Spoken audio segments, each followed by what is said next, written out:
De acuerdo.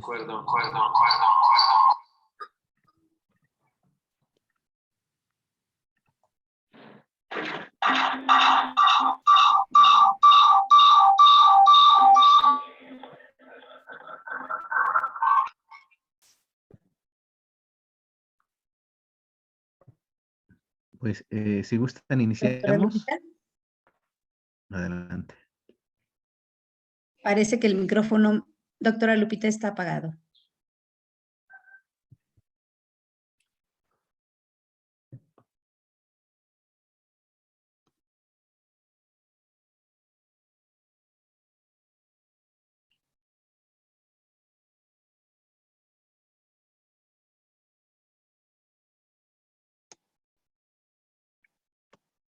Buenos días.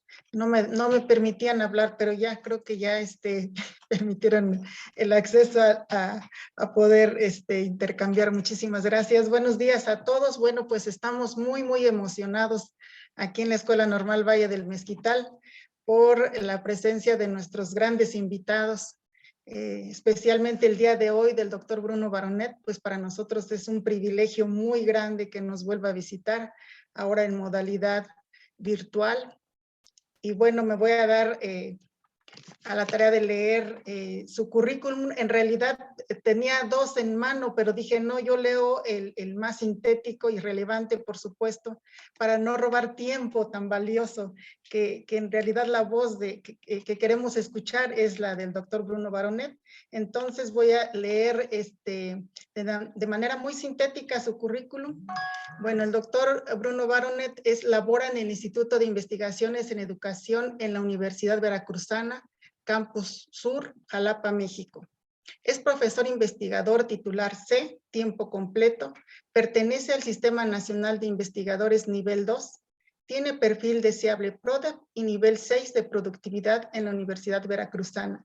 Docente de la Maestría en Educación para la Sustentabilidad y la Interculturalidad, de la maestría y doctorado en investigación educativa y del doctorado en ciencias sociales, en las que ha dirigido pues diferentes tesis asociadas a su línea de investigación. Es excoordinador de la maestría en investigación educativa, que se encuentra en el PNPC nivel consolidado desde 2016 a 2019. Su línea de investigación es educación comunitaria y autonomía. Pertenece al cuerpo académico consolidado, territorio, comunidad, aprendizaje, acción colectiva. Es responsable de la Secretaría de Formación de la Red de Formadores en Educación e Interculturalidad en América Latina, la Red FEIAL. Es miembro de la cátedra itinerante Carlos Montemayor y del colectivo para eliminar el racismo en México, en sus siglas COPERA. Es investigador asociado al Laboratorio de Antropología de las Instituciones y Organizaciones Sociales, LAIOS, París, Francia. Es coordinador de la Red de Pueblos Indígenas. Pues para nosotros es un privilegio realmente escucharlo. Doctor Bruno, vamos a participar de su gran conferencia. Uno puede encontrar igualmente en su CV, entrando a Universidad Veracruzana, muchísima producción académica, 6, 7 producciones por año en coautoría, y vemos pues que es realmente un privilegio poder escuchar su voz y poder dialogar con usted. Le damos la palabra y después, si hay algún diálogo, alguna pregunta con nuestra amable audiencia, pues aquí estaremos dando un espacio para poder intercambiar estas experiencias. Tiene la palabra doctor Bruno Baronet. Bienvenido y muchísimas gracias por su generosidad. No, pues yo muchas gracias por su generosa invitación. Es un placer estar aquí reunido con muchas estudiantes, también algunos varones, pero muchas aquí. Vamos a hablar en femenino porque pues somos una mayoría mujeres y mañana pues Día Internacional de las Mujeres, pues de las luchas de dichas mujeres, ¿no? Pues en mi familia van a marchar mi hija de 15 años, ahí yo veo que pues es el momento, yo creo, de hablar en femenino. Entonces, un saludo a todas. Miren, estoy muy contento de estar acá. Estamos al lunes en la mañana, aquí en Jalapa, Veracruz. cerca de Jalapa, en el municipio de Emiliano Zapata, donde está su casa, pues hay un muy buen clima, ¿no? Tal vez van a escuchar mis guajolotes que hacen mucho ruido, pero no se preocupen, ¿no? También están, pues, hay las gallinas, el gallo, etcétera. Pero miren, quiero decirles que hoy tengo ganas de hacer una anticonferencia, es decir, más bien una plática entre nosotros. No tengo ganas de enseñar fotos y videos como acostumbro de hacerlo. Entonces, si gustan ver presentaciones que he hecho con muchas imágenes, porque trabajo con fotógrafas, fotógrafos, videoastas. Entonces, acá le pongo un link en el chat donde están algunos de mis videos. Pues yo creo que ahí para otro momento, ¿no? Y acá hoy, aprovechar que estemos juntas, tenemos 40 minutos hasta las 12 del día y pues mucho quisiera escucharlas, quisiera que me dijeran cómo se sienten como estudiantes de la normal del Valle del Mezquital, cómo se sienten como hidalguenses. Yo quiero mucho a Hidalgo, tengo excelentes recuerdos de mis visitas por Progreso, el Valle del Mezquital. Mi último recuerdo fue tomar en Aventón, en RAI, en mi coche a unas estudiantes que ya deben ser maestras ahora. Y pues fue muy lindo toda la plática que tuvimos hasta Ixmiquilpan.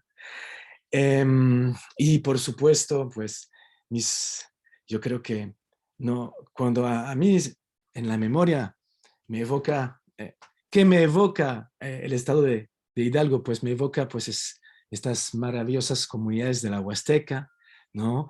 También, y de otras regiones que quiero mucho, como pues por supuesto el Valle del Mezquital, y en particular pues el Tolantongo, las grutas de Tolantongo que descubrí no sé, hace más de 20 años, hace más de 20 años y me ha marcado mucho y espero volver, ¿no? Y así conocer otros espacios.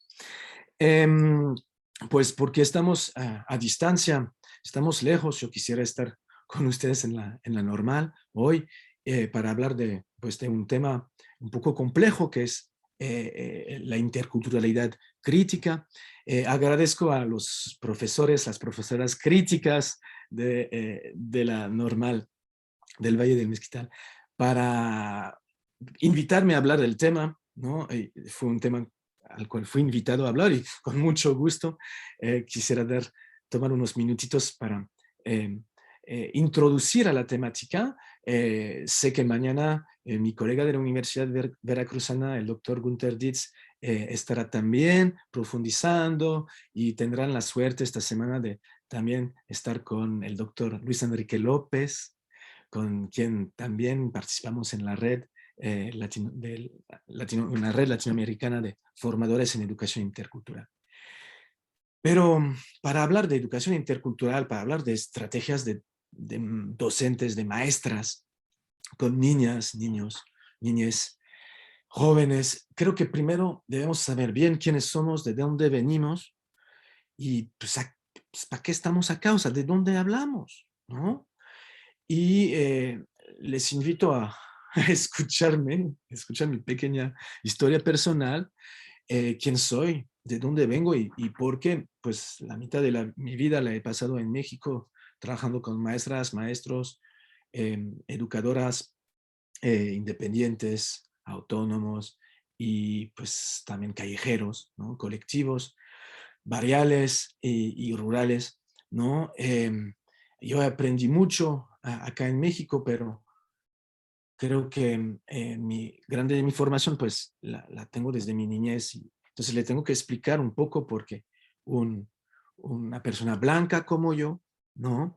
Está interesada en luchar para que los blancos, la supremacía blanca, es decir, la dominación occidentalocentrista sobre la mayor parte de los pueblos del mundo, y para que cambie esta relación de explotación, sumisión, ¿no?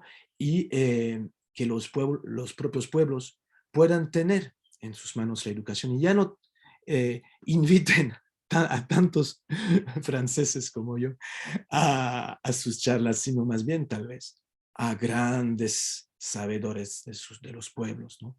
Grandes sabios que tal vez no ostentan títulos de doctorado, ¿no? Pero que sí tienen ciencia, sí hablan muchas lenguas y son capaces de hablar a la niñez, ¿no? Y también de hablar a muchas personas, ¿no? Entonces, pues un respeto a las mayoras, los mayores de nuestros pueblos, que quienes son nuestros maestros. Creo que pues esto es un poco lo que quiero decir, porque yo de donde vengo no se habla francés en realidad. Se habla dialecto, como decimos, lo decimos patois, pero en dialecto lo decimos parlange. Es una lengua regional de Francia que no está reconocida en la administración, como puede ser el otomí, el ñañú, el ñató, el ñoñó, ¿no? Eh, en Francia no se reconoce los derechos de los pueblos originarios que componen la ciudadanía de mi país. Saben que Francia no ratificó el convenio 169 de la Organización Internacional del Trabajo. México sí, antes del levantamiento zapatista ya lo había ratificado, ¿verdad? Porque los pueblos melanesios, polinesios en el Océano Pacífico, pero también los pueblos amerindios de la Guyana francesa, ¿no? Pues forman parte pues de la misma comunidad nacional que yo, ¿no? Y también, pues, muchos otros niños cuyos papás han migrado, millones, 5 a 10 millones, de personas que han migrado las últimas décadas a Francia y son considerados como extranjeros, aunque luchan por tener derechos de votación, ¿no? Pues sus lenguas maternas no es el francés tampoco, sino lenguas que son de África, de Asia muchas veces, ¿no? Y que justamente ahorita que son las elecciones presidenciales en Francia, hay mucho debate porque la extrema derecha, los racistas que tienen muchas intenciones de voto, más de 30%, dicen, no, no hay que enseñar a los niños que otras lenguas que el francés, porque tenemos que asimilarles. Pero bien que sabemos desde las lenguas y la enseñanza de las lenguas que una, una mayor asimilación corresponde a un uso de las lenguas, justamente. O sea, la asimilación pasa por un bilingüismo de transición, es decir, vamos a darle tantito de español para favorecer el proceso de alfabetización en español, ¿no? Bueno, entonces, pues ha pasado lo mismo en mi familia. Mis abuelos pues hablan muy bien el dialecto, entienden muy bien el francés también, pero pues nosotros, los nietos, tenemos más dificultades, ¿no? Nuestros papás, que son campesinos, pues sí lo hablan bien, ¿no? No lo saben escribir. Eh, y pues no todos tienen, pues, orgullo de hablar el dialecto allá. Mi hermana, que es enfermera, formadora de enfermeros, ella sí ha estudiado no voy a decir nuestro dialecto, voy a decir nuestra lengua regional. La he estudiado un poco en la universidad y hoy como enfermera lo utiliza y entiende la utilidad de las lenguas en la atención médica. Pero es algo que pues tomamos conciencia tarde, cuando pues a mí en mi caso, cuando yo estaba creo que joven, porque les quiero decir que cómo era yo de niño, para terminar de presentarme, pues yo de niño tenía un poco de vergüenza. Tenía un poco de vergüenza cuando iba al mercado o con mis abuelos, mis abuelas, o cuando recibían alguna persona que vendía pues pescado, carne aquí en el pueblo, porque mis abuelos pues hablaban en dialecto y eso me daba pena, porque pues bien que sabía que hubieran podido hablar en francés, ¿no? Para comprar el bistec, ¿no? O el pedazo de pescado. Y ahora, pues 3 décadas después me siento orgulloso de poder comunicarlo acá en un Facebook Live.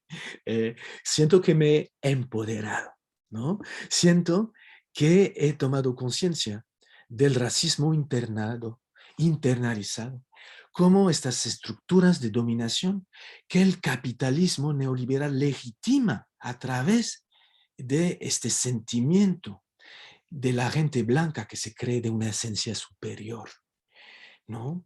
Y los que hablan bien, los que tienen códigos culturales finos, como aquellos que viven en las grandes ciudades como París, ¿no? Pero sí me hago un poco de análisis. Yo desde joven, a mí me encanta la música de los barrios, como el rap, el hip hop, que muchos de ellos pues vienen de jóvenes que son, que sufrieron mucho a la escuela y que están pues críticos contra el sistema, ¿no? Eh, y, eh, y entonces pues ellos me influencian mucho. También pues quien me influencia mucho pues es la literatura. Por ejemplo, estoy leyendo a Beethoven. Leo muchos libros, tal vez ustedes conocen La Rebelión de los Colgados, hay una película muy famosa. Bueno,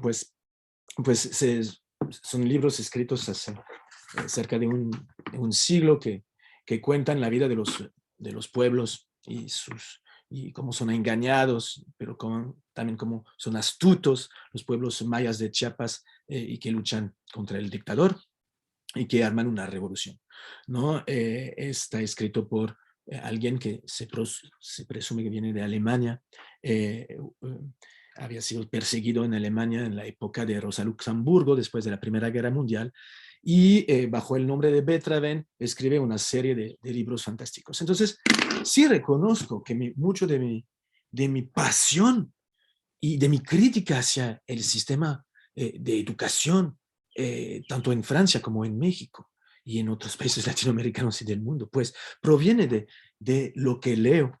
Pero también ahora estoy leyendo otras cosas, porque me interesa mucho. Miren, aquí lo que tengo en mi... Acá estoy leyendo desde hace muchas noches. La intervención francesa y el imperio de Maximiliano. Aquí es un libro escrito 100 años después. Ahora estamos a 150 años después. Saben que, pues, incluso en el bello estado de Hidalgo, las tropas de la intervención francesa, nosotros en francés le llamamos la expedición, ¿no? Entonces, pues durante esta intervención francesa, las tropas del imperio francés de Maximiliano y luego de Maximiliano de Habsburgo, pues fueron pues tremendas, muy crueles, ¿no? Y desarrollaron técnicas de contraguerrilla y contra los juaristas, ¿no? Que los atacaban, ¿no? Entonces es apasionante y uno entiende en la historia, ¿no? En la literatura, pero también en las artes, entiende el valor que tiene la interculturalidad, ¿no? O sea, la interculturalidad es vivida en nuestras familias. Tengo una familia muy intercultural, ¿no? 3 hijos franco-mexicanos, ¿no? Entonces, no me vengan a decir que la interculturalidad es armoniosa en general, ¿no? No, claro que en las relaciones interculturales, ustedes lo saben, sobre todo quienes tenemos parejas interculturales, digamos, ¿no? Familias interculturales, pues hay tensiones, conflictos, ¿no?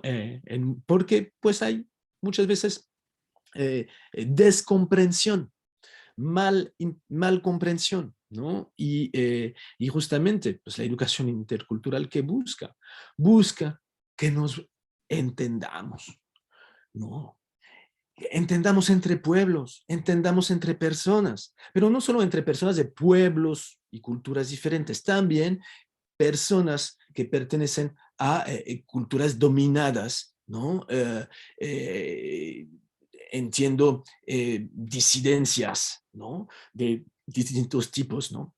Entonces, esta educación intercultural, pues, claro que la necesitamos todas y todos para ser un poco menos discriminante, intolerante, racista, ¿no? Porque, pues, está duro la vida, ¿no? Y, pues, la explotación económica, la opresión social y racial hace que pues los profesores de educación indígena, los niños de las comunidades indígenas, pero también de las comunidades afrodescendientes, de los barrios populares de las grandes ciudades, ¿no? Pero también de muchas comunidades y ejidos campesinos del país que se dicen mestizos, ¿no? Pues sufren pues de una educación de segunda o de tercera. ¿Por qué? Y lo dicen los grandes informes, tanto de la UNESCO, de los relatores, no esperen que los investigadores los vengan a decir que la educación de los pobres es una educación pobre, ¿no? Y entonces la pobreza del presupuesto de la educación indígena, de la educación normalista, de la educación pública en general, sobre todo cuando estamos viendo los presupuestos de otros rubros que se gastan.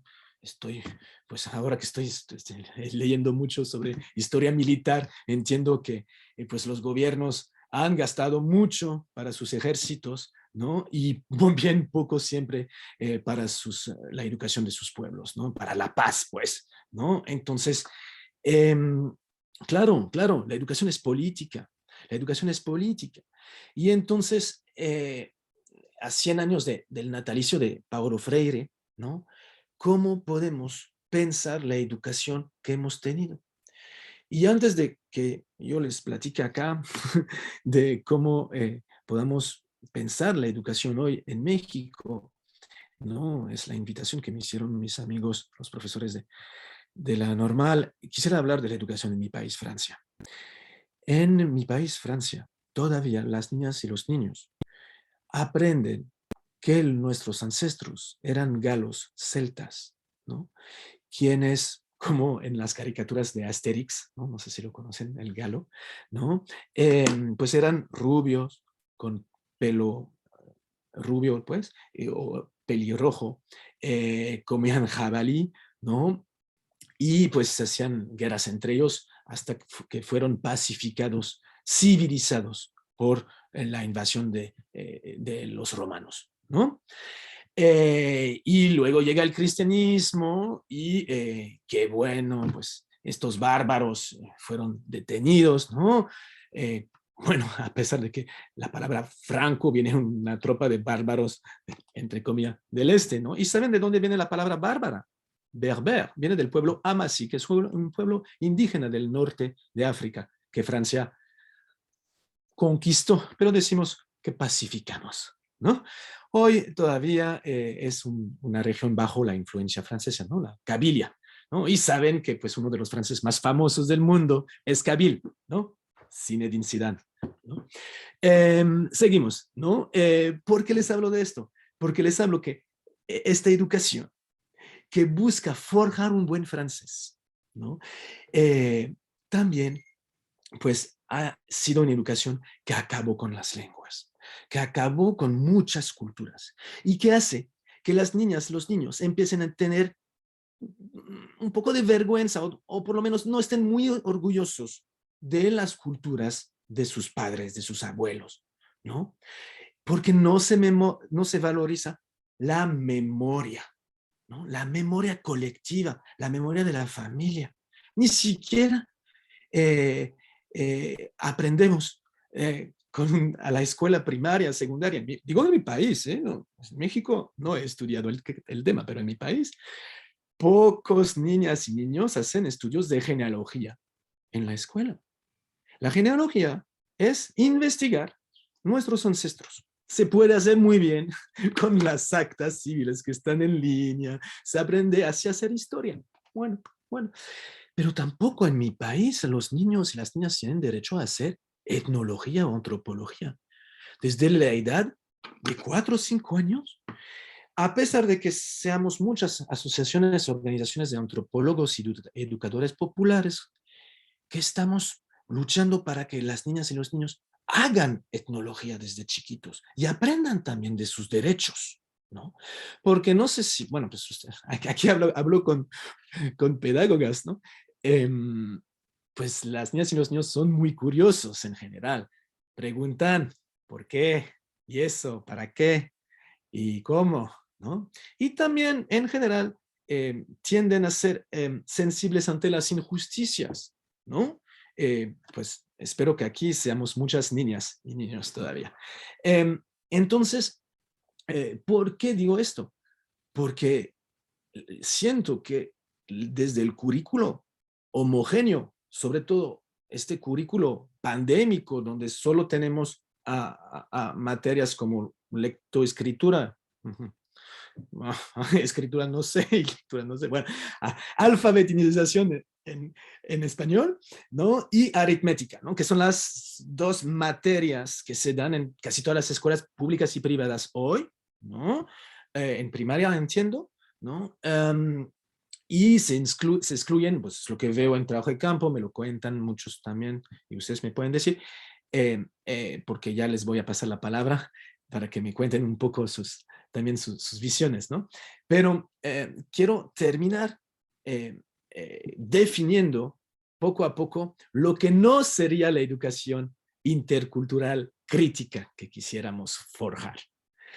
Definiendo qué es esta educación intercultural funcional al sistema dominante, es decir, a la reproducción de las desigualdades, a la reproducción del racismo y de la explotación económica. Entonces, pues les quisiera decir, no, pues vayan a leer muchos libros sobre el tema, empezando por el libro de Fidel Tubino, La interculturalidad en cuestión. Un extranjero. Pero acá también tienen el libro de otro extranjero, Bruno Baronet, Educación, Interculturalidad, Política y Políticas. Está en la biblioteca de su normal y también está en línea. Pero es a Fidel Tubino que quisiera retomar. Él es un autor peruano. Esta discusión sobre lo que es la educación funcional, es decir, esta educación que hace que pues, los niños siguen sintiéndose menos, ¿no? Sintiéndose inferiores ante el poder del adulto, es lo que llamamos el adultocentrismo. Pero también luchando contra pues, este fenómeno que es el sexismo, ¿no? Porque hablar de educación intercultural sin hacer una educación desde el género, que busque el empoderamiento de las niñas, ¿no? Que cuestione la violencia y a veces la dominación de los niños, ¿no? Basta ubicar en el aula cuánto tiempo intervienen oralmente las niñas y cuánto tiempo intervienen oralmente los niños para entender que hay una dominación masculina creada desde la propia escuela, desde la tierna infancia. Y también está este sentimiento de soy menos cuando la maestra, entonces ahí es la dominación de clase social, cuando la maestra pregunta al principio del año, lo hacen mucho las maestras en Francia, ¿no? En septiembre, cuando regresan los niños de vacaciones. ¿Y ustedes dónde fueron de vacaciones este verano? ¿No? Y ahí los niños, algunos contestan como los hijos de Bruno Baronet, contestan, no, fuimos a visitar grandes museos, fuimos ahí a conocer montañas, playas, y fuimos a conocer, no sé, y pues otros niños que pues van a contestar ¿qué? No, pues sí, vi a mi abuela en la comunidad de al lado, ¿no? Yo no sé lo que son las vacaciones, entonces este niño no va a hablar, tal vez, se va a quedar callado, ¿no? Y entonces desde la tierna infancia, en la escuela, los adultos contribuimos a la internalización, la incorporación dentro de nosotros, de manera muchas veces, pues, ¿cómo decir? Pues inconsciente, ¿no? Internalizamos esta dominación de clase, ¿no? Somos menos nosotros porque tenemos menos dinero, ¿no? Los niños entienden muy bien cuáles son las cuestiones de desigualdades económicas. Entienden muy bien porque unos tienen mucho y otros tienen menos. Pero lo que nos toca como adultos, y ahí va el interés de la educación crítica, es en dar a entender por qué hay algunas personas en la sociedad que son más ricas y dominan a otras personas que son más pobres y que viven a sus expensas. Entonces es explicar la explotación social, económica, explicar la opresión social, económica, pero también explicar el racismo.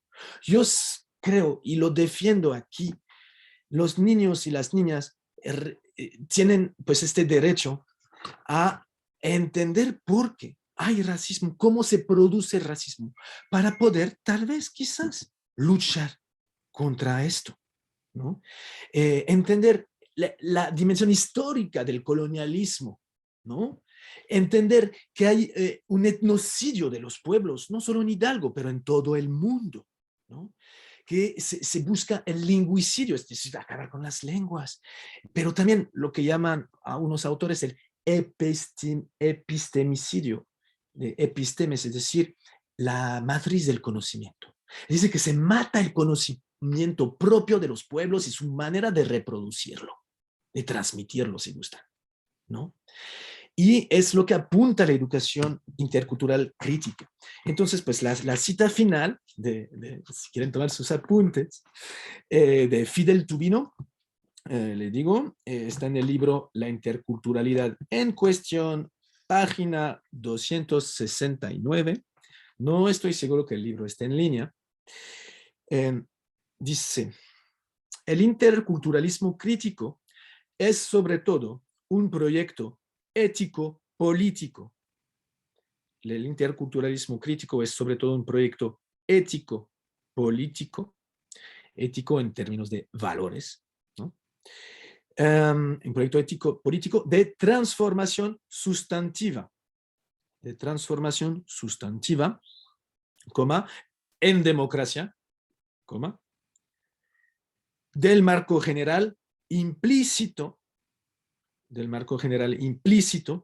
que ocasiona las inequidades económicas y culturales. El interculturalismo crítico es sobre todo un proyecto ético-político de transformación sustantiva en democracia del marco general implícito que ocasiona las inequidades económicas y culturales, ¿no? Entonces, se opta por un método democrático de transformación social, de cooperación. Lo que se explica que nosotros le apostamos al aprendizaje cooperativo, ¿no? El aprender entre todos, niñas grandes con niñas chiquitas, ¿no? Y nos postulamos como maestros ignorantes, es decir, maestros que vienen a aprender de las niñas, de los niños, de sus familias, ¿no? Y lo primero, pues entender esta estrategia que tienen las maestras y maestros de educación indígena, que me parece muy buena, que es llegar, cuando uno llega a la escuela, levanta un diagnóstico sociocultural, lingüístico, de niveles de dominio del lenguaje. Con preguntas sencillas, ¿qué habla tu abuelo? ¿Qué habla tu abuela? Esta palabra, ¿ustedes la conocen? ¿Qué significa? O sea, levantar diagnósticos, a ver, para medir las diferencias de dominios de lenguajes, ¿no? Y yo creo que es lo primero, y hablar el lenguaje de los niños, con estos, hablar su mismo lenguaje, para hacer una educación en contexto, desde el contexto, ¿no? Entender la historia de nuestra comunidad, cómo es que se logró fundar, ¿no? Partir de la memoria de los pueblos, invitar a nuestros abuelos a dar las clases, ¿no? Visitarlos, hacer estos recorridos. No perder de vista que la asamblea de niñas y niños es la que tiene la última palabra en términos curriculares. Porque los niños vienen a la escuela para tener placer, como nosotros, somos maestras y maestros y hacemos esta chamba porque por el placer, por el eros que nos procura adentro. Es carnal este sentimiento, ¿verdad? En francés nos agarra las tripas, pero en México decimos que nos toca el corazón. Nosotros franceses no somos tan románticos. Pero quiero decir que una educación intercultural crítica es una educación que ya deja de ser adultocentrista, occidentalocentrista, ¿no? Y finalmente es una escuela que deja de ser capitalista. Entonces, ahí es mi conclusión. No estoy seguro que lo podamos hacer entre todas y todos. Es un reto incomún que desde el sistema yo creo que no vamos a poder hacerlo. O sea, yo no creo posible reformar el sistema de dominación que se ejerce a través de la educación, ¿no? Escolar. Yo creo que esta educación intercultural crítica se puede desarrollar sí con éxito, y hay experiencias en México, en América Latina, en Europa, fuera de las escuelas, gracias a todos estos pequeños talleres, estas brigadas con niños, niñas, pienso, por ejemplo, en estos talleres que tal vez ustedes de aquí formaron durante pandemia, el confinamiento, y tal vez siguen haciendo como de apoyo a los niños en sus tareas, ¿saben? Ayudando a los niños, con un grupo de niñas y niños. Yo veo que muchos lo están haciendo, y no solo estudiantes de pedagogía y educación, ¿no? Mucha gente hace este tipo. Entonces, estos talleres, estos espacios, estos pequeños colectivos, ¿no? Donde nos juntamos para luchar tal vez contra el proyecto minero o para defender el río acá, ¿no? O sea, es vinculado a las luchas de los movimientos sociales que tiene sentido la educación intercultural crítica, ¿no? Es decir, sin un maestro o una maestra que esté organizada, ¿no? En la lucha por defender pues los derechos, defender el territorio, ¿no? No siento que una educación intercultural crítica pueda ser decretada a través de planes y programas y manuales y libros de textos, etc. Es una educación que nos toca hacer desde la base, entre todas y todos, ¿no? A contrapelo, a contraviento, a contramarea, ¿no? Si queremos soñar en una otra educación posible, entonces nos tenemos que organizar, porque van a llegar muchos ataques, de por sí los hay, ¿no? El propio Estado, el propio gobierno socialdemócrata recupera el lenguaje de la descolonización, ¿no? En la educación, ¿no? Y entonces, pues, ¿cómo? ¿Cómo? O sea, no podemos ser ahí, jugar en las dos canchas. O bien, nuestra educación busca emancipar a las niñas y los niños de la dominación, y sí es crítica, y en ese sentido es descolonial, o sea, ya tratamos de ya no tener este peso en nuestros imaginarios, ¿no? De la colonialidad. Y entonces la interculturalidad del Estado siempre va a ser funcional, ¿no? Al menos de que tengamos una prueba de lo contrario, pero pues no conozco ningún país latinoamericano y ninguna experiencia a nivel estatal, ¿no? De tal proyecto, ¿no? En fin, pues yo creo que con esto ya concluí. Hice una larga conclusión. Disculpen, tenía muchas ganas de explicarlo y además me da mucho gusto verlas a ustedes, ¿no? Ver sus caras. Me da mucho gusto pues darme cuenta que me están mirando y esto pues lo disfruto mucho. La verdad veo sus sonrisas, que están bien peinadas y peinados, y yo también, la verdad me peiné justo antes de llegar. Y esto sí me hace que esta charla fue más humana, ¿no? Y me alegro no haber puesto un PowerPoint con muchas imágenes, porque esto tenía ganas de platicarles un poco cómo estoy viendo la educación intercultural crítica, y les invito también ustedes a verla desde sus ojos de niñas y niños. Cómo habrían querido jugar, cantar porque pues yo tuve la suerte de tener maestras y maestros que en el preescolar cantaban y jugaban en dialecto con nosotros, ¿no? Y no nos regañaban cuando usábamos palabras de dialecto, ¿no? Y eso ha cambiado mi vida. Y creo que soy un adulto feliz porque fui un niño feliz, porque jugué, canté, leí muchas historias, pasé y también me pidieron mi opinión muchas veces, ¿no? Entonces, pues ahora se la pido a ustedes. ¿Qué tal? ¿Cómo ven? Les pido su opinión. ¿Cómo están? ¿Cómo se sienten? Gracias. Gracias, doctor Bruno. Pues fíjese, afortunadamente nuestra audiencia es muy rica también en diversidad de personas. Tenemos maestros de Zacatlán, Puebla, de Chiapas, del Estado de México, y seguramente, bueno, hay muchos otros asistentes del colectivo de normales interculturales que estamos aquí muy ansiosos de dialogar con usted y de conocer su punto de vista y de establecer este momento de diálogo. Pues ya empiezan las manitas a levantarse para poder hacer este diálogo muy interesante que usted ha iniciado. Tenemos al doctor Juan Reyes, si nos hacen favor luego con Víctor, pues adelante. Sí, priorizamos los estudiantes, las alumnas, los alumnos y luego los invitados, ¿de acuerdo? Ah, perfecto. Tenemos a Víctor entonces. Y luego alguien de preescolar, por favor. Ah, perfecto. Sí, bueno, pues primero que nada, buenos días a todos. Fue una plática bastante interesante en la que, bueno, pues sí, hubieron muchas cosas que, bueno, pues no sabía. Y pues en primera mano, pues agradecerle todo aquello que sabe. La verdad que los apuntes, pues sí, llenaron unas 2 hojas. Pero mi pregunta es, algunas cosas que como que me quedaron un poco, me generaron mucha duda. Es si, bueno, yo que luego escucho mucho y leo bastante sobre lo de izquierda, mi pregunta es, eh, ¿por qué, bueno, en lugar de como fomentar al 100% el discurso indigenista, usa bueno, lo que yo veo como las tácticas de Karl Marx sobre un opresor? Que, bueno, el opresor viene siendo como lo que usted decía, una cultura dominante, el hombre, hasta cierto punto la heterosexualidad sobre un oprimido, que puede ser la mujer, la homosexualidad y una cultura oprimida. ¿Por qué usar ese tipo de analogías en ese sentido? Porque al menos yo, bueno, yo soy otomí, yo estoy en algunos cursos para aprender la lengua, yo me siento orgulloso de todo eso, ¿no? Y cuando yo escucho ese tipo de cosas, como que digo, no, o sea, como que no va por ahí, no sé. Y aparte también mencionó sobre el capitalismo y fue como de, ajá, o sea, eso como, no sé qué tendría que ver.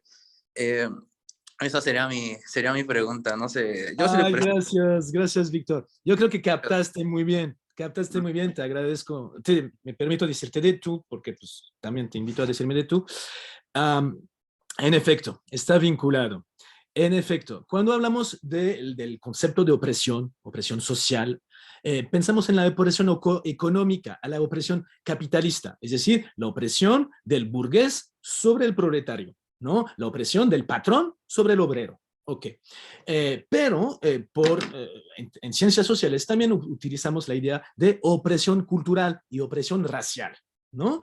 Es decir, ahí no es que reconocemos que hay razas superiores a otras, en contrario, ¿no? Para nosotros pensamos que hay una sola raza humana, ¿no?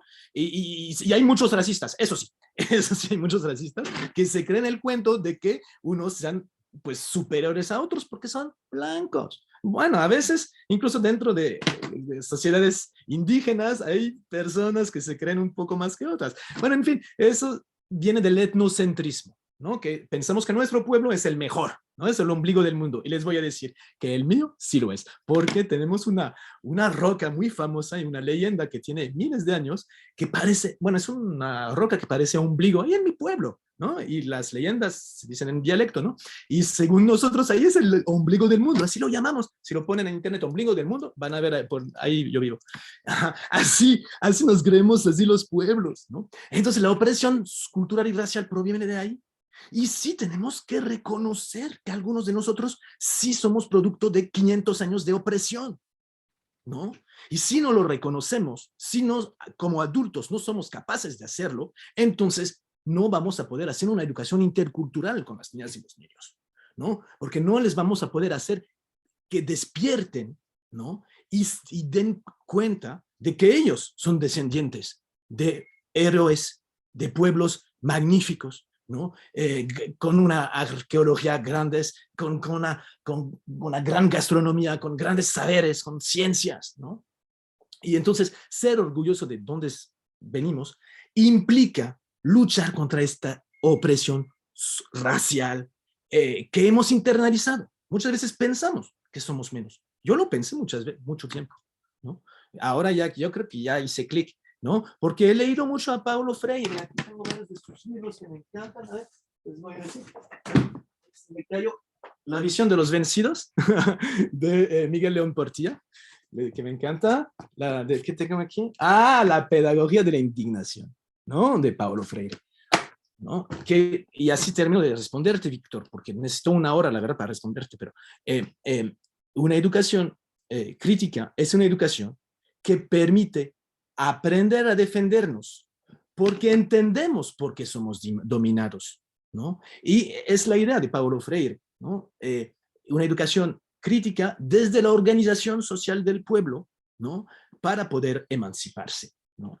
En fin, hay mucho que contar, lo siento, pero Gracias, Víctor, por la pregunta. La próxima vez voy a dar una charla sobre esto. Gracias. Seguimos con Saúl. Saúl, por favor, si quieres empezar el diálogo. Bueno, ¿sí me escuchan? Sí, claro. Bueno, ¿sí me escuchan? Adelante, Sí, adelante, Saúl. ¿me ¿De alcanzan a dónde nos escuchar? hablas? ¿De dónde nos hablas? Yo le estoy hablando de aquí, de la colonia Emiliano Zapata, de la ciudad de Tlapa de Comonfort. Ay, saludos a la montaña de Guerrero. Adelante, es. Saúl. Oye, primero felicitarlo por el tema que está tratando de la interculturalidad. Y bueno, solamente estoy tratando de corregir, ni criticar, ni nada por el estilo.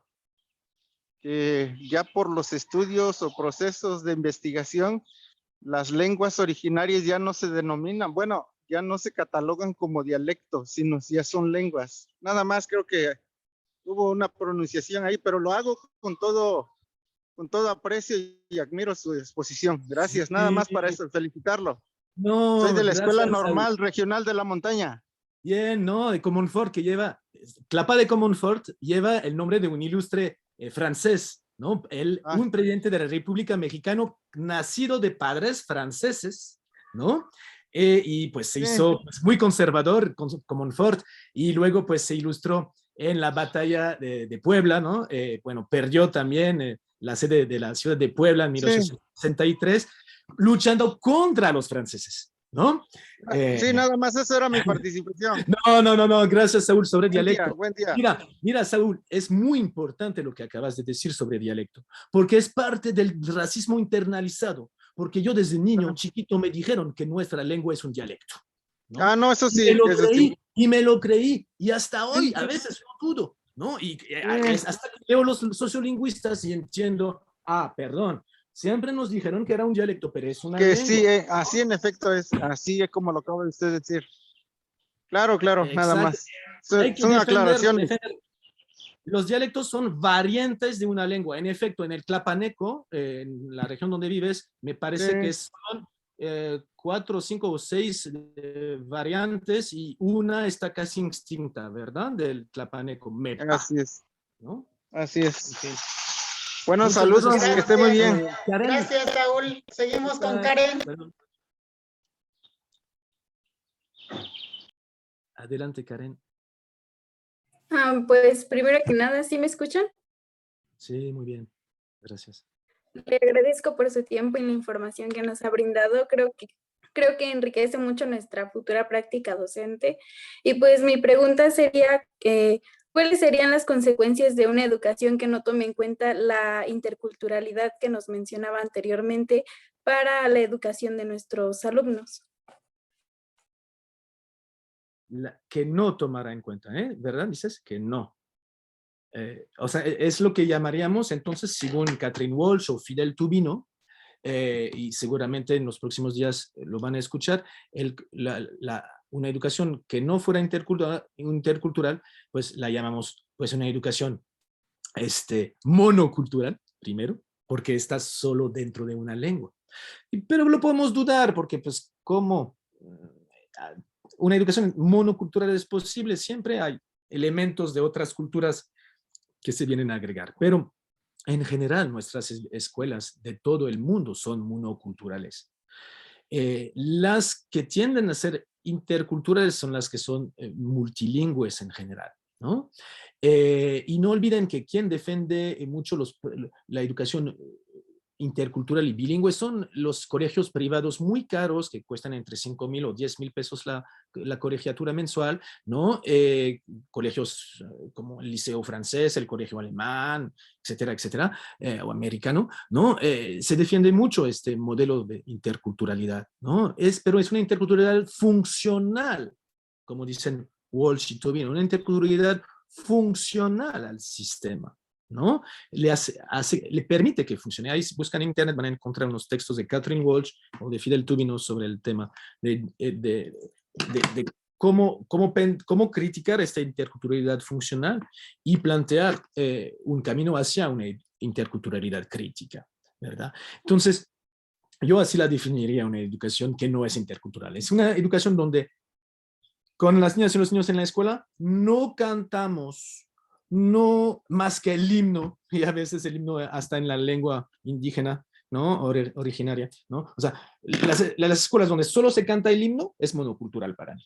Las escuelas donde no se baila, donde no se juega con el maestro, donde no hay artes, es monocultural. Una escuela donde no hay juegos cooperativos, como deportes cooperativos, no es intercultural. Bueno, es decir, que la educación monocultural es la educación de la competición, ¿no? Es la educación de la visión de los que ganaron la guerra, ¿no? Y yo creo que tenemos hoy que hacer una educación de quienes resisten a los 500 años de opresión, ¿no? Una educación desde los pueblos, ¿no? Una educación sin pedir permiso ni una clave a la SEP, ¿no? Porque dentro de la normatividad nacional no será posible construir una educación realmente emancipadora si las maestras y los maestros no están organizadas en torno a defender primero sus derechos como profes y luego defender la educación pública y sobre todo pues crítica, ¿no? O sea, yo lo veo complicado. Los maestros de Michoacán se están topando con mucha represión, los maestros de Oaxaca pues no es fácil para ellos, de Chiapas ni hablar, ¿no? Y ustedes conocen a muchas maestras y maestros que resisten en sus trincheras de las escuelas, ¿no? Y tratan de hacer otra cosa que esta educación monocultural, ¿no? Quieren niños que rían y están felices ahí en su escuela, ¿no? Porque niños que están orgullosos de quienes son. Gracias. Ania, Giovanna también levantaron la mano. Adelante, Ania, Giovanna. Ania, adelante.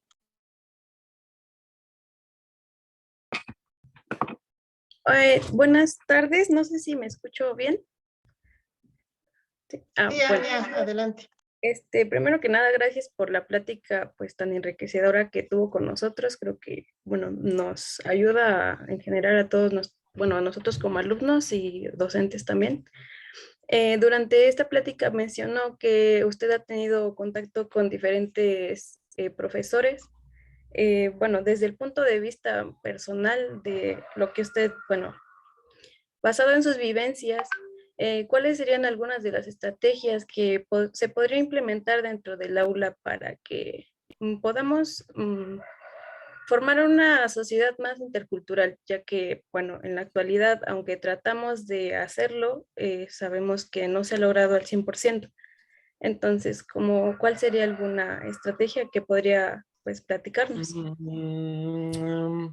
Sí, la estrategia sería hacer una pregunta sobre los gallos que tienes ahí detrás de tu casa y que nos hables de, pues para ti, pues, quiénes son estos gallos, cómo los cuidan, es decir, el contexto. Yo quiero el contexto del gallo, ¿no? Contexto del gallo, características del gallo, cómo jugamos con los gallos, igual y podemos hacer peleas de gallos, ¿sabes? Nos ponemos ahí una cola, ahí con ¿cómo se llama?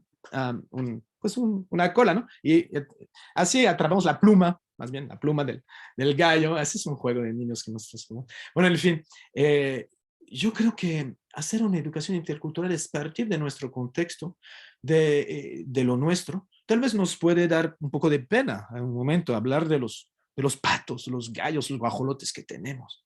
Pero de cierta manera es un orgullo y pues yo conecto contigo, ¿ves, Ania? Estamos conectando juntos porque pues yo también tengo gallos, ¿no? Y justamente pues yo creo que construir una educación intercultural es partir desde nuestros temas de interés culturalmente determinados por la sociedad donde vivimos, por la comunidad.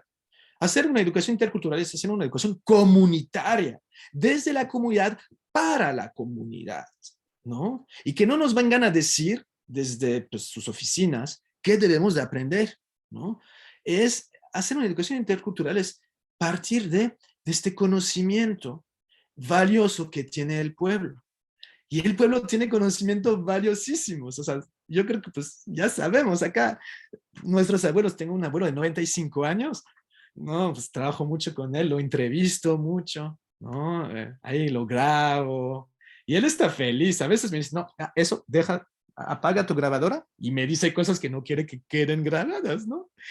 ¿Por qué digo esto? Digo porque pues hay que disfrutar de de nuestro contexto, de nuestra casa, partir de estos valores comunitarios, éticos. Es jugar a la asamblea de ejidatarios, por ejemplo, ejidatarias. Yo creo que eso es muy valioso, ¿no? Te contesté con puros ejemplos, Anya. Lo siento mucho, pero es que eran cosas que quería decir en la charla y que se me pasaron. Pero hacer una educación intercultural es trabajar desde el corazón, ¿no? Pero también desde la fuerza de la razón, de la conciencia, de decir, no vamos a seguir tal como estamos ahora de jodidas o jodidos. Vamos a seguir, vamos a construir nuestra dignidad, ¿no? La educación nos va a servir a ser alguien, pero alguien que va a defender la comunidad, no alguien que rápido se va a querer subir a un transporte para Estados Unidos porque no queda de otro y la sobrevivencia es muy dura, ¿no? Construir interculturalidad es construir conciencia de que la cultura y el pueblo es lo primero. Va. ¿Cómo hacerlo? Uy, hay muchas cosas. Pero yo lucho con las imágenes, ¿no? Acá, ya ven que detrás tengo muchas imágenes. En mis libros utilizo pinturas de pintores, es un libro mío en francés, de un pintor, es un pintor del pueblo Zoque, organizado en Chiapas, en el Centro de Lengua y Cultura Zoque, y utilizo mucho las imágenes en las paredes, ¿no? Siento que con las imágenes podemos hacer muchas cosas, empezando trabajando con mapas, pero mapas poniéndolos al revés, ¿no? Y decir, a ver, ¿no? Mapas que respeten las proporciones, ¿no? Realmente, ya sabes, ¿no? O mapas de las desigualdades. En fin, las imágenes son fantásticas y los videos, por supuesto. Ni hablar de la radio, los programas de audio, los podcasts, ¿no? Creo que una educación intercultural debe partir por ahí. Debe ser youtubera. Todos somos youtuberos. Pero a ver, ¿cuándo una educación en TikTok e Instagram? ¿No? Muy bien. Giovanna, por favor, gracias. Giovanna. Gracias, Ania. ¿Se me escucha? Sí.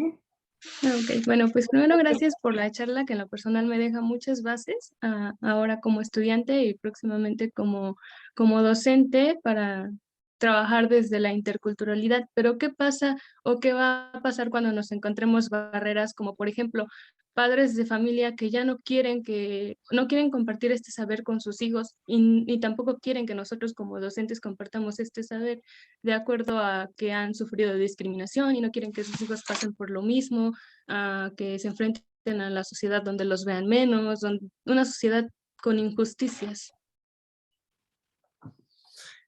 Entonces, Giovanna, acá estás hablando de unas teorías que llamamos las teorías de la justicia curricular o las teorías de la justicia cognitiva. Bueno, olvídenlo. Giovanna, acabas de entender, bueno, a través de la pregunta que te estás haciendo, y te invito a hacer más preguntas en este sentido, entender cómo se reproducen estas injusticias a través de lo que enseñamos, ¿no? Porque, por ejemplo, siempre enseñamos la historia de los reyes, de los presidentes. Pocas veces enseñamos la historia de las comunidades, ¿no? Y entonces hacer una educación con más justicia es partir ahí. Muchas veces cuando no aprendemos de los derechos en la escuela, ¿no? Entonces hacer educación intercultural es partir también de aprender los derechos que tenemos como pueblos, ¿no?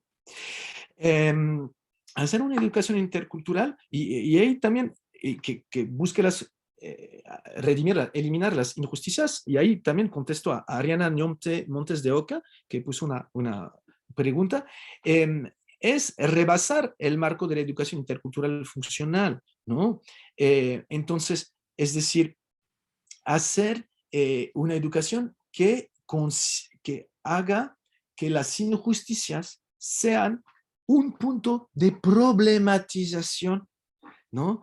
lo podemos trabajar desde la literatura leyendo textos, ¿no? Lo podemos hacer con cantos, cuentos.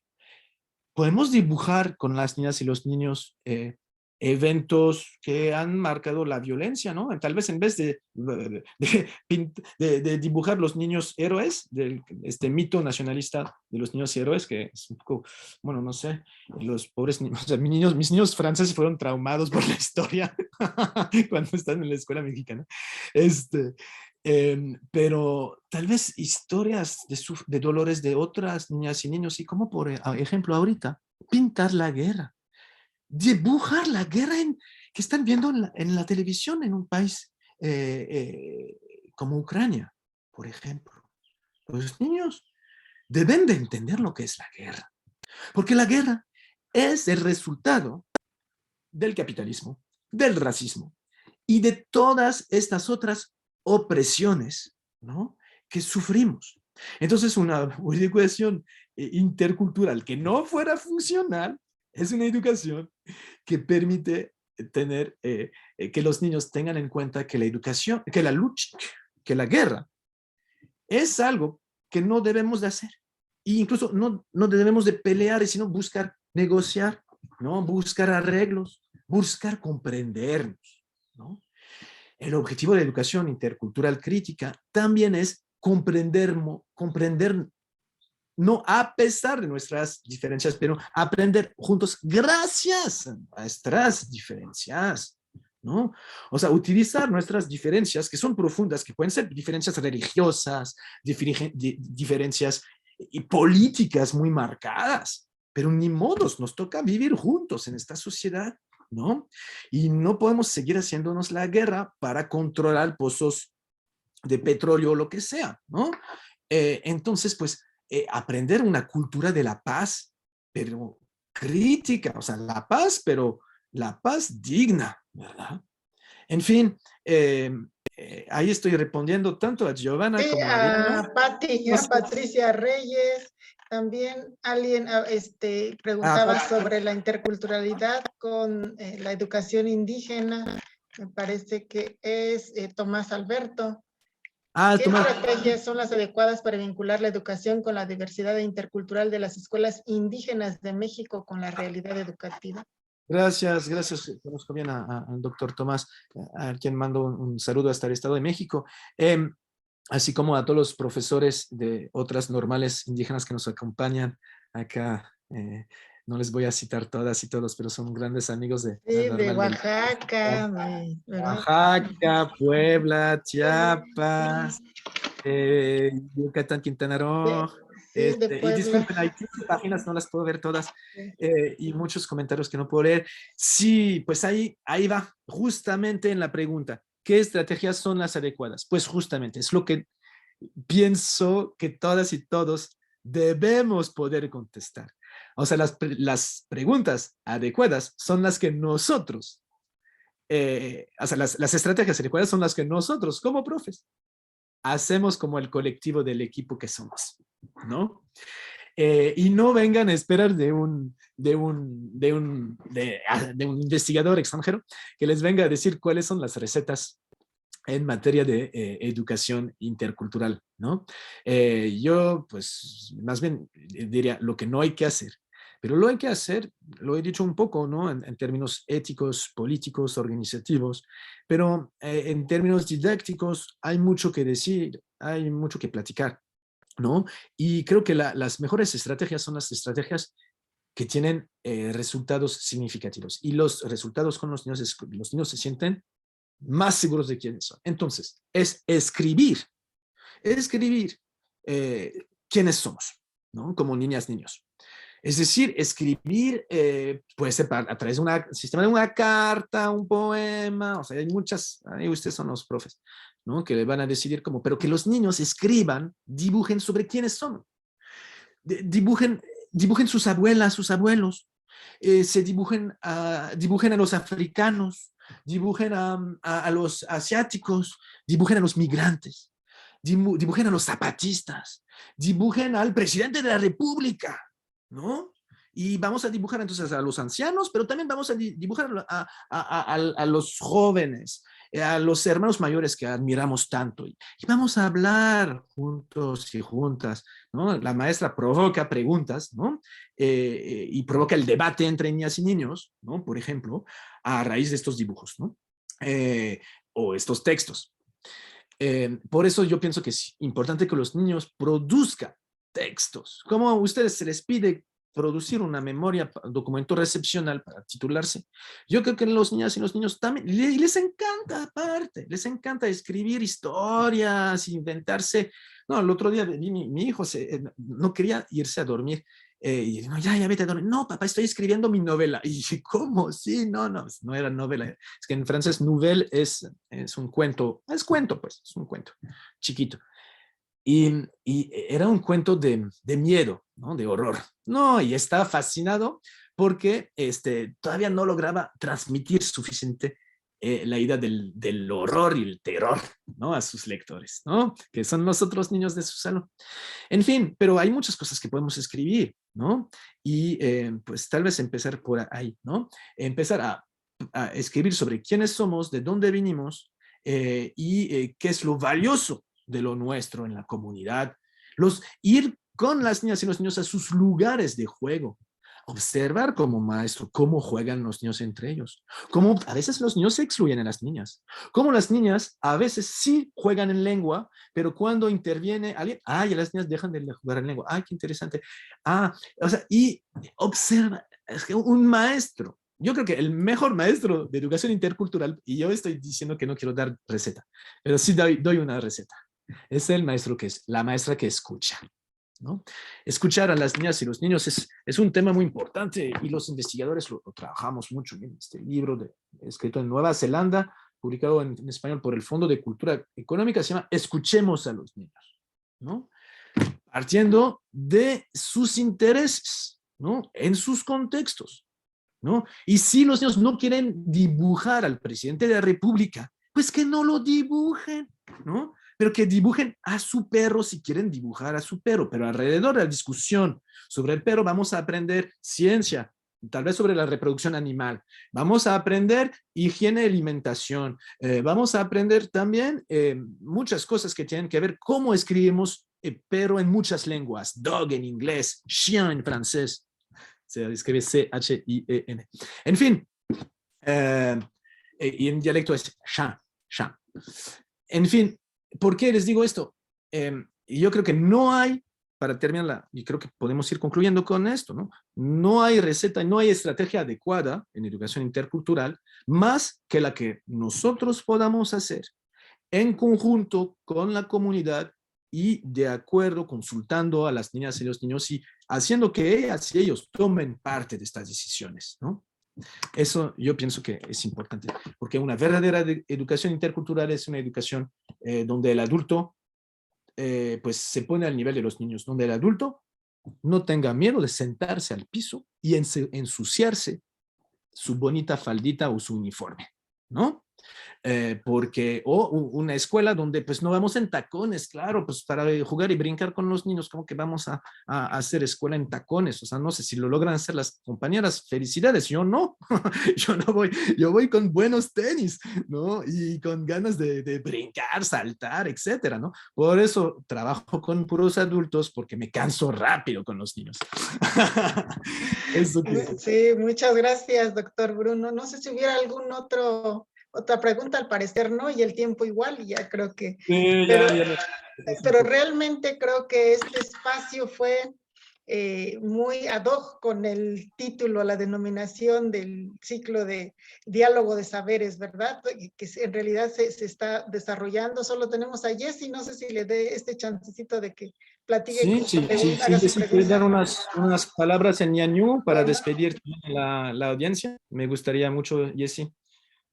Jessy Nera Neyumba ya Jessy Jessy yo. Ya se me fue Jessy, doctor Bruno. No, sí entiendo, yo también, yo ya me hubiera ido, ¿no? Qué aburrida. No, Jessy es una... Nera ya no, ne. Da Bruno, no. Shanate, es que Jimineda, Jimeneda, un gusto. ya, Jessica, si quieres dar unas palabras y también Sandra, Ungarinoya, creo. También Sí, Sandra. sí, yo también. Ungarinoya, bueno,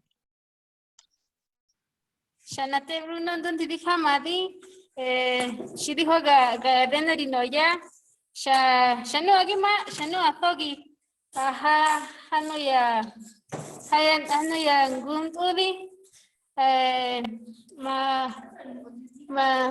Manoya Pagaya, que Dunti Hamadi, Naki, Hamadiki, Ninchapete de Norim Hadi, Isha Mamana Pengi, Gatagampegi, Pagahandi Tega, Pano ya Zinoti de Noyan Guntudi de Noyazin, Notiña.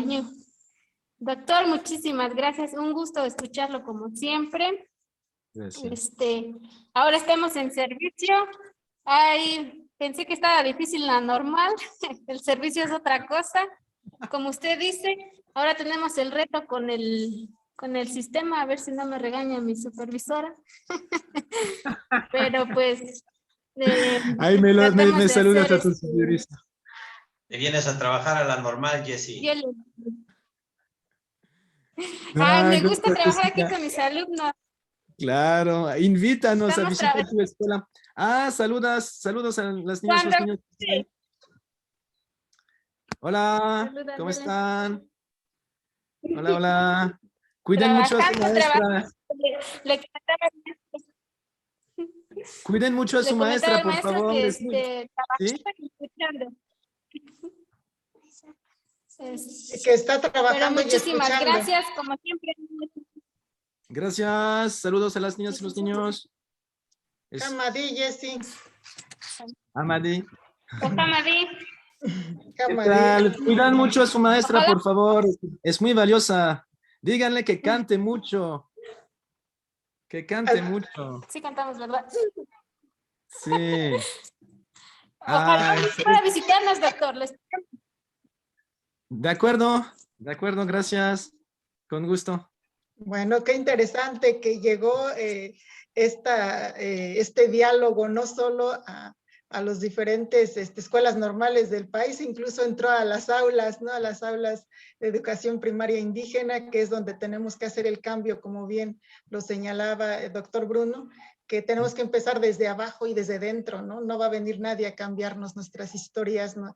Ni van a construirla por nosotros, hay que construirla en colectivo. Y nosotros que somos indígenas, pues qué mejor, ¿no? Qué mejor de empezar a construir juntos y bajo estos diálogos empezar a mover nuestras conciencias y nuestras acciones en la vida cotidiana de las escuelas. Pues fue muy realmente... Gracias. Guadalupe, perdón, quisiera, Sí, por favor, escuchar a Sandra y Litia, que quiere decir unas palabras. Sandra, por favor. Adelante, Sandy. Gracias, maestra.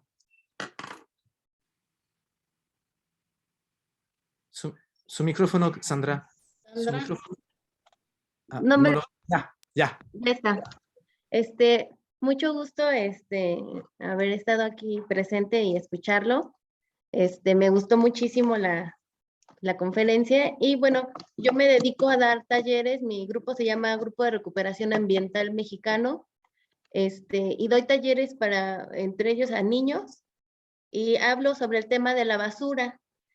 Yo he ido a algunas comunidades y me doy cuenta que aunque son comunidades, pues muy alejadas a lo mejor de las ciudades, yo veo la basura de las grandes empresas ahí en sus tiraderos públicos, porque no se le puede llamar de otra manera. Mi pregunta es si usted ha aplicado alguna estrategia en alguna de las comunidades, o no sé si en alguna ciudad, o sea, la experiencia que usted ha tenido al enseñar a los niños cómo minimizar los residuos, cómo reciclar, o algún tema que ustedes haya trabajado con ellos en torno a la basura, que es un problema tremendo. Ay, mira, muchas gracias por la pregunta, porque el tema de la educación ambiental, la responsabilidad ante el medio ambiente es algo que también debe de estar articulado con las estrategias de educación intercultural, ¿no? Es algo inseparable, ¿no? Los niños están muy encabronados, están muy enojados, los niños del mundo, con el calentamiento global. Yo lo veo en Europa, marchan las niñas y los niños, los jóvenes, los viernes, ¿no? Con Greta Thunberg, en los viernes para el futuro, ¿no? Y dicen los niños, no hay planeta B, no hay plan B, ¿no? O sea, tenemos que defender esta tierra, ¿no? Y entonces sí hay una experiencia muy interesante, creo que es única en el país, es la comunidad de Cherán, en Michoacán, en una comunidad donde pues las maestras, sus maestros están muy bien organizados, ¿no? Y entonces en Cherán, Michoacán, ya saben, es famosa esta comunidad porque en 2011 sacaron para afuera a los traficantes de madera y también pues a los grupos armados, incluso a la policía, a los partidos políticos, pero no sacaron a las maestras y los maestros porque son ellos. Y lograron armar un espacio de agroecología y reforestación muy interesante, llegando a ser el primer municipio con cero basura, ¿no? O sea, cero basura entiendo, basura no orgánica, ¿no? O sea, basura de plástico. O sea, logran que el pueblo esté súper limpio. Entonces, tengo entendido que es gracias a la alianza de distintos actores y actoras, por supuesto, maestras, también padres de familia y sobre todo la movilización de los jóvenes, ¿no? Son quienes, yo creo que son los niños y los jóvenes que empujan a los adultos muchas veces en estos casos, ¿no? Entonces dejémonos mandar por las niñas y los niños en las escuelas y dejemos los adultos de ser los mandones, ¿verdad? ¿No?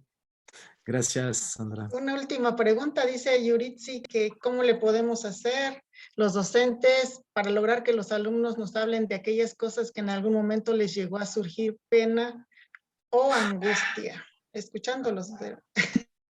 ¿Me pueden volver a invitar otro día? Y así yo creo que sí. Sí, con mucho gusto contesto brevemente a una pregunta tan profunda.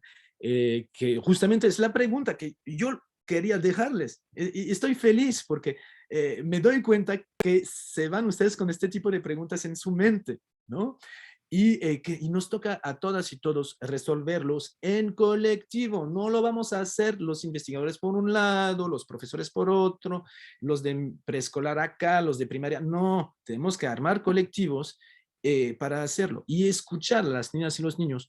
Pues hay muchas estrategias, ¿no? Hay estrategias individuales para escucharlos de manera individual, estrategias para que los niños se escuchen entre ellos, ¿no? Estrategias para que los niños produzcan textos, como les dije, que creo que es lo más importante, ¿no? Los niños produzcan textos, produzcan dibujos, ¿no? Que los niños se expresen. Creo que, no sé, para mí la mejor invención de la humanidad es la poesía. Trabajar con la poesía, trabajar con los sentimientos, trabajar con el amor, ¿no? Trabajar con cartas de amor, ¿no? Yo sí, la próxima vez igual, y si me invitan ahí a la normal, haremos un taller de cartas de amor, ¿no? Porque tenemos que escribir sobre nuestros sentimientos. Y escribir sobre sentimientos de angustia a veces es más fácil que escribir sobre el sentimiento de amor, ¿eh? Y preguntar a los niños, ¿qué es lo que te da miedo? ¿Por qué te da miedo? ¿No? O sea, nosotros no somos psicólogos, somos profes, a ver, ¿no? No venimos aquí a atender los problemas psicológicos de los niñas y los niños. Sí los podemos detectar, que es algo muy importante, es nuestra tarea, ¿no? Pero nosotros vamos a atenderles y atenderlos con lo que sabemos hacer, ¿no? Como profes, ¿no? Entonces, no vamos a curar con la palabra, no somos terapeutas, pero el simple hecho de que el maestro escuche al niño ya va a ayudar mucho, va a ayudar a que tenga mayor autoestima, va a ayudar a que quiera tomar la palabra en el grupo de niños para defender tal vez una opinión, para preguntar una duda y tal vez para criticar al propio maestro porque el niño está indignado por lo que acaba de decir el profe, pues, ¿no? Entonces, por eso, pues, mis estudiantes que todo el tiempo me andan criticando son los que salen con 10 siempre, porque entendieron que es en la crítica a nosotros mismos que vamos a mejorar. Si no nos criticamos, si no somos duros con nosotros mismos en el trabajo, pues no vamos a aprender más y queremos aprender más. Y uno a veces aprende pues con cosas que son duras.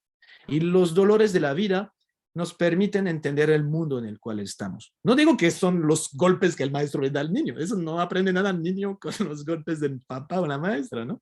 ¿No? Pero el niño sí va yo creo que trabajar con la escucha de los niños es sentarse con ellos al piso, como lo hacen, jugar con ellos y luego de jugar con ellos, miren, vamos a hablar, hacer teatro, miren, no hay más intercultural que una buena comedia, ¿verdad? Ustedes que leen, tal vez no leen mucho, pero ven mucho a la televisión, Netflix o las novelas, ¿no? Pues ustedes saben que pues hacer teatro, jugar a hacer telenovelas, nos aprende mucho. Bueno, tal niño va a actuar como tal personaje, y luego analizamos en el grupo grande, analizamos qué hemos hecho en este trabajo de improvisación teatral, por ejemplo. ¿No?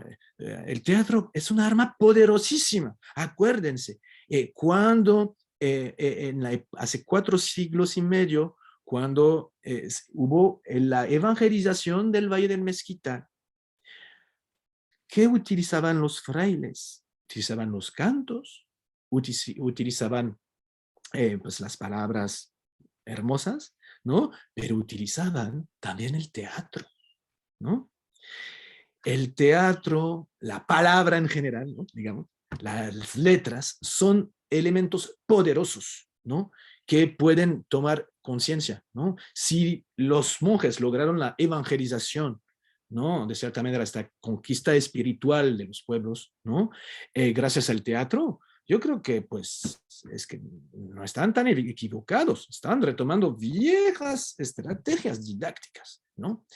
Así termino diciendo que si queremos hacer educación intercultural crítica, empecemos a hacer teatro, juego, canto, usemos los cuentos, bailemos, ¿no? Y seamos felices para tratar de ser lo más orgullosas de donde somos. Muchas gracias. Gracias a usted, doctor Bruno Baronet. Vamos a proceder a entregarle el reconocimiento de verdad invaluable de este diálogo tan interesante que nos permitió hacer algunas reflexiones y que seguramente nos deja muchas tareas por hacer, tanto docentes como estudiantes. Bueno, pues daré lectura al reconocimiento. Dice Secretaría de Educación Pública de Hidalgo, Subsecretaría de Educación Media Superior y Superior, Dirección General de Formación y Superación Docente, Escuela Normal Valle del Mezquital. La Escuela Normal Valle del Mezquital otorga el presente reconocimiento al doctor Bruno Baronet por impartir la conferencia Interculturalidad Crítica y Estrategias Docentes en México con alumnos indígenas durante la jornada académica Diálogo de Saberes en el marco del 45 aniversario de la Escuela Normal Valle del Mezquital, el día 7 de marzo del 2022. Firma nuestro director de la escuela, maestro Benigno Sánchez Naranjo. Pues muchísimas gracias por su generosidad, por todo este diálogo tan interesante que nos deja muchísimo que repensar y que accionar. Muchas gracias. Muchas felicidades a la Normal, que nació en el año 1977, es decir, que me gana de un año, y entonces pues estoy muy contento de festejar con ustedes y ojalá haya pronto un gran baile ahí en el gran auditorio de la Normal, donde podamos pues bailar, pues. Y yo creo que bailando podemos hacer muchas cosas. Muchas gracias. Gracias a usted y los seguimos esperando a todos. Gracias. ¿Me puedan mandar el chat, la transcripción del chat, por favor? También, gracias. Sí, gracias. Igualmente les invitamos a continuar con nuestras actividades. Los siguientes días estaremos difundiendo por nuestras redes sociales el horario de las siguientes conferencias, de modo que todos podamos, los que estamos aquí, invitar a otros más para que nos unamos y realmente la interculturalidad crítica llegue a todos nosotros y podamos hacer algo por nuestros pueblos indígenas y por todos aquellos que estamos oprimidos, como bien lo dice el doctor Bruno Baronet. Pues muchísimas gracias por su asistencia y participación. Los esperamos. Gracias, doctor Bruno, por su generosidad nuevamente. Muchas gracias, doctor. Un abrazo. Gracias, Adán.